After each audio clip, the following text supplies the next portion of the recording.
इन्नल्लाह मअस-साबिरीन। अल्लाह ने कहा सब्र करने वालों के साथ मैं हूं, इसीलिए मैं सब्र करता हूं। अस्सलामुअलैकुम दोस्तों, आली जनाब नूर आलम साहब की वालदा के इंतकाल पर इजहार ताज़ियत के लिए ज़ेरे निगरानी आली जनाब नूर आलम साहब और साबिक मुखिया दोगरा पंचायत अज़ीमुश्शान दुआइया इजलास। इस जलसे के सदर रहे मौलाना अबुल कलाम कासमी साहब, नाजिम जलसा मौलाना अरशद फैजी साहब। इस जलसे के निगरान रहे नूर आलम साहब, पूर्व मुखिया दोगरा। अऊज़ु बिल्लाहि मिनश शैतानिर रजीम, बिस्मिल्लाहिर रहमानिर रहीम। वइज़ क़ाल लुक़मानु लिब्निही व हुवा यइज़ुहु या बुनय्या ला तुश्रिक बिल्लाह इन्नश-शिर्का लज़ुल्मुन अज़ीम। ववस्सैनल इंसाना बिवालिदैहि हमलतहु उम्मुहु वहनन अला वहन वफिसालुहु फी आमैन अनिश्कुर ली वलिवालिदैक इलैयल मसीर। सदक़ल्लाहुल अज़ीम। कभी हकीकत मुंतज़र नजरा लबास मजाज में के हजारों सजदे तड़प रहे हैं तेरी जबीने नयाज में। तू बचा बचा के न रखी से तेरा आईना है वो आईना के शिकस्त हो तो अजीज तर है निगाह आईना साज में। तहजीबी सकाफती इल्मी आबादी दोघरा के नौजवान दोस्तों, बुजुर्गों, हम सब के करम फरमा मुरब्बी मोहतरम जनाब हजरत मौलाना अबुल कलाम कासमी शमसी, हमारे इल्मी रफीक मोहतरम जनाब मौलाना अरशद फैजी कासमी, हमारे सियासी दोस्त मोहतरम जनाब मुखिया नूर आलम साहब, हमारे कायद मोहतरम जनाब मौलाना नाफे आरफी कासमी साहब, हमारे बहुत ही मोहतरम और बहुत ही अजीज दोस्त चश्मे फैज मलमल के मोहतमी मोहतरम, हम सब के पेशरो मुकर्रिर जिनसे हम लोगों ने बात करने का सलीका सीखा, हजरत मौलाना अनवारुल्लाह फलक साहब, हमारे बहुत ही अजीज शागिर्द और दारुल सिविल फलाह के नाज़िम तालीमात मौलाना मुफ्ती आमिर मज़हरी, हमारे सहाफ़ी दोस्त मौलाना नाज़िर शुमा कासमी, हमारे बहुत ही अजीज शागिर्द मुज़क्किर कमाल, हमारे दोस्त मोहतरम मुज़म्मिल हयात साहब, और हम सब के बुजुर्ग शायर कारी अब्दुल बातिन फैजी साहब और तमाम के तमाम बुजुर्गों और दोस्तों, रमज़ान के मौके से मेरी हाजिरी हमारे सियासी दोस्त मोहतरम जनाब नूर आलम मुखिया साहब से हुई।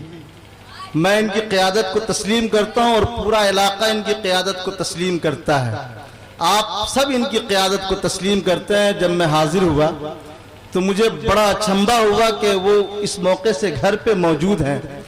हमने पूछा कि क्या वजह हो सकती है कि आप घर पर मौजूद हैं, तो उन्होंने बरजस्ता कहा कि वालदा इन दिनों बहुत बीमार हैं, थोड़ी देर के लिए बाहर निकलता हूं तो पूछती है कि नूर आलम कहाँ गया। थोड़ी थोड़ी देर पर कुछ खाती नहीं है तो हम खिला दिया करते हैं, वो मेरे ही हाथ से खाती है। मुझे बड़ा ताज्जुब हुआ कि ये सियासी आदमी, लेकिन ये भी ख्याल आया कि जिस बाप ने इनकी तरबियत की है वो सिर्फ इन्हीं के मुरब्बी नहीं थे बल्कि दोघरा गांव के भी मुरब्बी थे। उनके तरबियत याफ्ता बहुत सारे लोग आज भी मौजूद हैं। तो उनकी तरबियत का यह असर था कि इन्होंने अपनी माँ को अपने हाथ से लुकमा ले लेकर खिलाया है। मुझे ख्याल गुजरा कि हजरत मूसा अलैहिस्सलाम ने एक मौके से पूछा था अल्लाह ताला से कि कल जन्नत में मेरा दोस्त कौन होगा। बहुत अहम सवाल था हजरत मूसा का। मूसा कलीमुल्लाह थे, अल्लाह से बात करते थे। पूछा कि जन्नत में मेरा दोस्त कौन होगा। आप सब भी ये ख्याल करते होंगे कि जन्नत में मेरा दोस्त कौन होगा। अल्लाह ताला ने हजरत मूसा अलैहिस्सलाम से कहा कि फला बाजार में गोश्त बेचने वाला एक शख्स है, वो तुम्हारा जन्नत में दोस्त होगा। हम लोग गोश्त बेचने वाले और सब्जी फरोश लोगों को और फला लोगों को नाउजुबिल्लाह किस नजर से देखते आप महसूस कर सकते हैं। हजरत मूसा अलैहिस्सलाम ने सोचा कि आखिर गोश्त बेचने वाले में क्या खासियत और क्या खूबी है। वो टहलते हुए बाजार की तरफ गए, सलाम दुआ किया, पूछा कि कैसे हैं, बोला अच्छा हूं। हजरत मूसा ने कहा कि आज मैं आपके साथ रात गुजारना चाहता हूं। उस गोश्त बेचने वाले ने कहा कि मेरे लिए सादत की बात होगी कि आप जैसा आदमी मेरे साथ रहना चाहे। मौलाना अरशद फैजी साहब हमारे साथ तकरीबन 3 सालों तक एक साथ रहे, खाए पिए। इनके आने और जाने से जितनी मुसर्रत होती थी उतनी मुसर्रत शायद किसी से होती हो। अच्छा आदमी जब आपके साथ होता है तो आपको अच्छा लगता है। तो उन्होंने कहा कि आप जरूर मेरे घर तशरीफ रखें। शाम का वक्त हुआ, गोश्त बेचा उन्होंने और गोश्त बेचने के बाद वो चलने लगे तो थोड़ा सा गोश्त अपने पोटली में रखा और घर चल दिए। घर जाने के बाद एक झूला लगा हुआ था जिस पर कोई चीज रखी हुई थी। हजरत मूसा से उस मेजबान ने कहा कि आप यहां तशरीफ रखिए। वो बैठ गए, उस झूले को उन्होंने उतारा।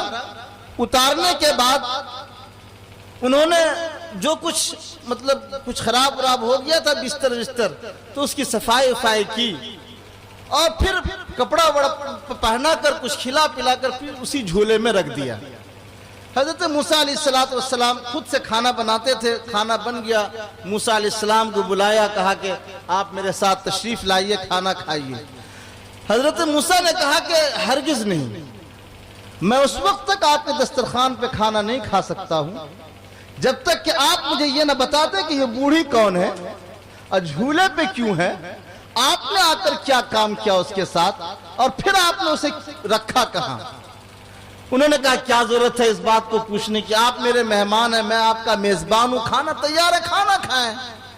कहा जब तक आप न बताएंगे उस वक्त तक मैं आपके साथ खाना नहीं खा सकता हूं। हजरत मूसा अलैहिस्सलाम ने जब बहुत इसरार किया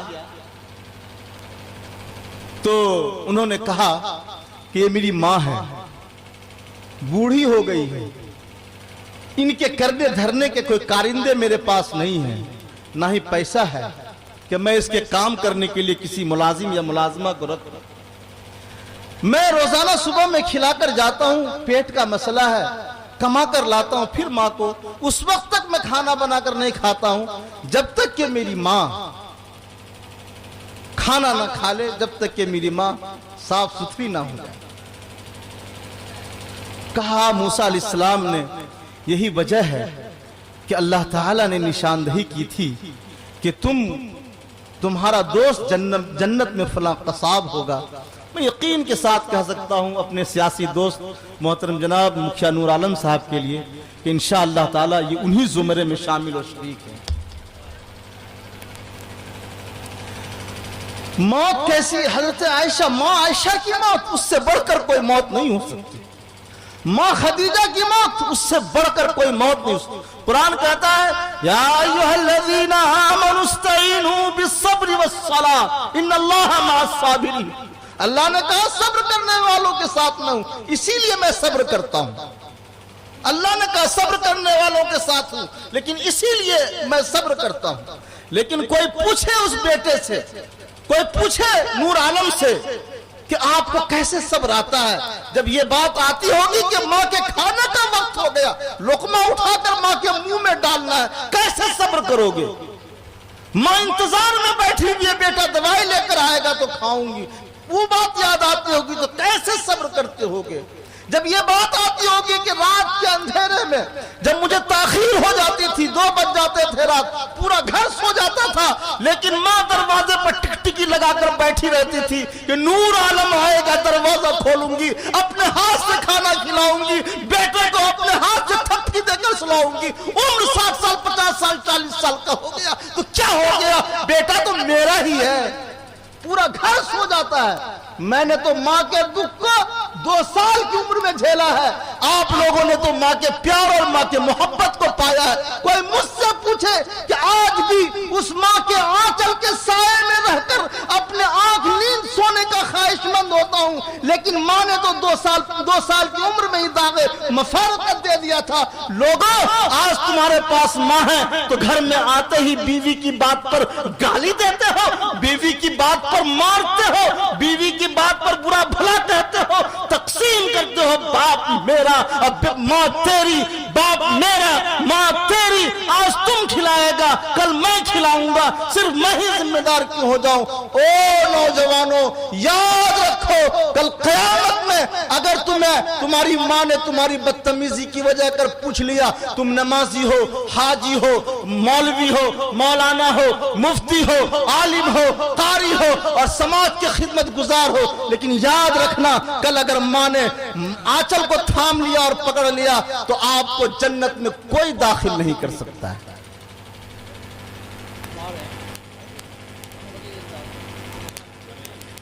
रसूलुल्लाह सल्लल्लाहु अलैहि वसल्लम की उम्र कितनी थी जब माँ इंतकाल की थी? मदीने से वापस आ रही हैं अबवा के मकाम पर, क्या उम्र थी? छोटी सी उम्र थी। अचानक माँ इंतकाल कर गई। ऐसा लगता है कि उस वक्त कुछ ऐसा मामला हुआ कि अटैक आया और इस दुनिया से रुखसत हो गई। माँ की अहमियत को समझो मेरे दोस्तों, ये बात कहने की नहीं है, ये बात महसूस करने की है।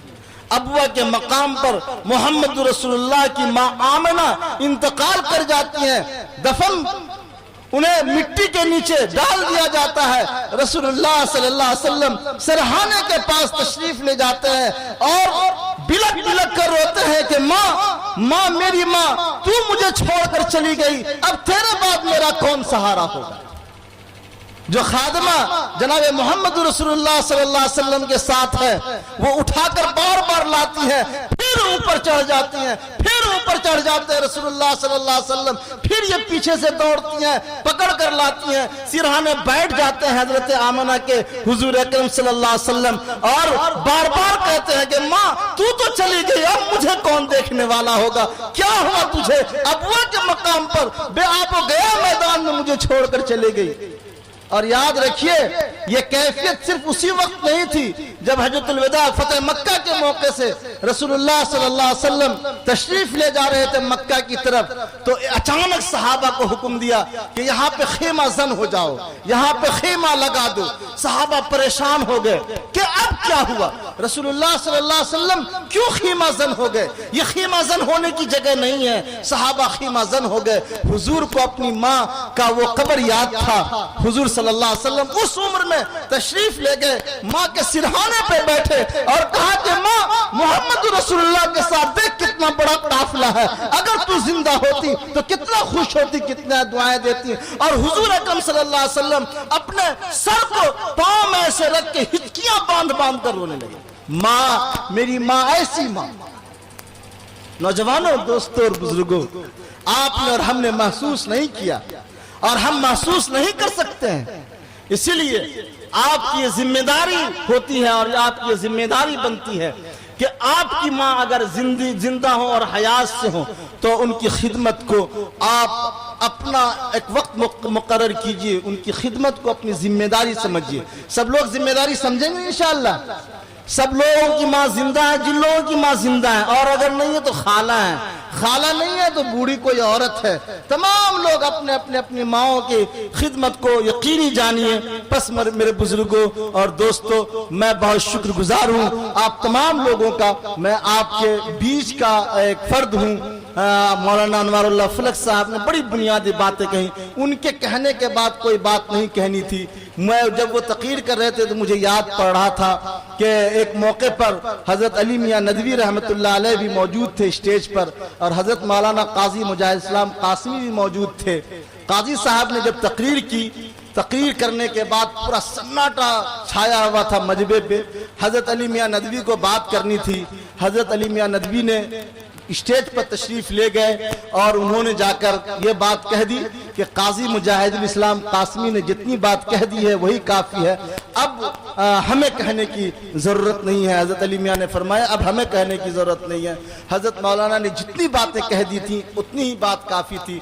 लेकिन हमारे बहुत ही मुखलिस और करम फरमा दोस्त जिनको मैं बहुत ही मज़ाह में अपना पीर साहब कहता हूँ, ये हमारे मज़ाक की बात है, वो समझते हैं और हम समझते हैं ये राज और न्याज है, इस राज को न खोलने की जरूरत है। जितने लोग हैं सब लोग एक मरतबा हाथ उठाइए सब ऐसे अल्लाह के दरबार में और कहिए ऐ अल्लाह उस बूढ़ी माँ को माफ फरमा दे जिसने अपने बेटे को सीने से लगाकर पाला और पोसा था, वो तमाम माएँ माफ करने के लायक है। अल्लाह माफ फरमा दीजिए, माँ जैसी नेमत किसी की मत छीनी, माँ जैसी नेमत किसी की मत छीनी। और हमें सब्र है इसलिए कि सब्र करने वालों के साथ अल्लाह तो, मेरी माँ तो आयशा भी चली गई, मेरी माँ तो खदीजा चली गई, मैंने उन माओं के जाने पर सब्र किया, ये माँ भी चली गई, हमें भी सब्र अता फरमा। दुआ करते हैं हमारे बहुत ही करीबी और बहुत ही मोहतरम और सियासी दोस्त हजरत मोहतरम जनाब मुखिया नूर आलम साहब की माँ की मगफिरत फरमाए। जोर से बोल दो आमीन, जोर से बोलो आमीन और जोर से बोलो आमीन। वस्सलामु अलैकुम व रहमतुल्लाहि व बरकातहू।